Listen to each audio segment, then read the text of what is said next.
When you think of Minecraft, there's usually this feeling that hits everyone like a rock, a feeling talked about everywhere.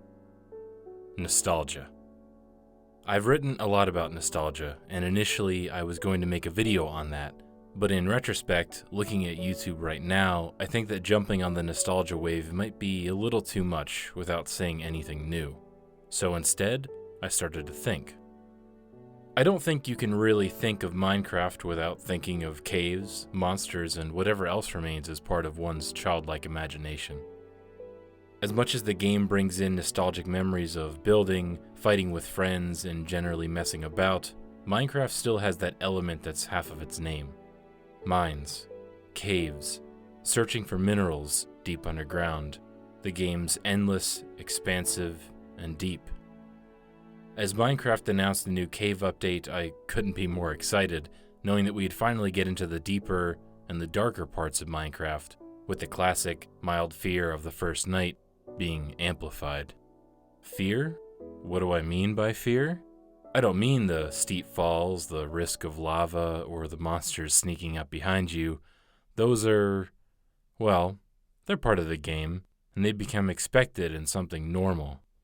What I'm talking about is a certain experience. I had it when I first started Minecraft as an excited kid.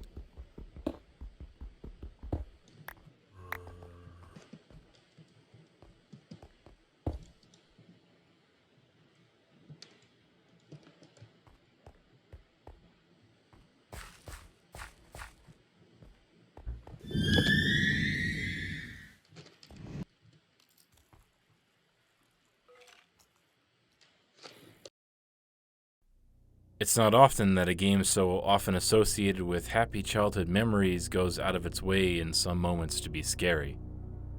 There are lots of videos that try to break down and explain the minimal, hinted lore that Minecraft provides, but that's not what I'm trying to do. Imagine this. You're mining, exploring a ravine, jumping over and avoiding obstacles. You're pretty geared up. You've pretty much beaten the whole entire game. All you're doing is looking for some ores.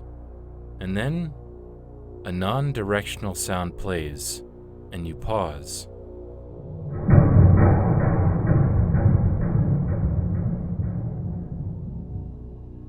Are you alone? If you think about it, it's a really clever touch. Imagine having already done all the intrinsic objectives of the game. The only limit now is your imagination. What you want to do, and as you're on top of the world, suddenly something else, something constant and unchanging, happens. The sounds. Ravenholm Zombie has a YouTube video that plays all of these incredible noises, and the descriptions he gives them are pretty fitting. Deep in the caves, those noises create stories that'll never truly be written. A low rumbling, monstrous groaning, angelic humming, the sound of a train collapsing. What are these strange noises? This video isn't just about cave noises, it's about the game. It's about empty places. Sound familiar? Well, I've gone into that in a certain other video, but what's interesting is that no one usually gives a second thought about Minecraft's world. I mean, why would you? It's a block game where you build things. A creative, open sandbox where the only limit is your imagination. But slow down for a while and take a look around you. Most of the structures in Minecraft have this weird sense of abandonment about them. The random wells in the desert, the temples trapped with arrows in the villages filled with people you can't understand. A vast world with no limits means something will always be unknown. And from here, you can start asking questions. Why are there no paths to the temples? Why can't I speak to the villagers? Why are there so many zombies with similar clothing to myself? Why are the ores in the abandoned mine shafts unmined? Why can't we break bedrock, and what lives in the void? What is the void? As a huge fan of horror, my headcanon was that the cave sounds were coming from something under the void, some Lovecraftian behemoth passing by in the abyss underneath. But you don't need to share that opinion. You could come up with your own story, your own reasoning, your own lore.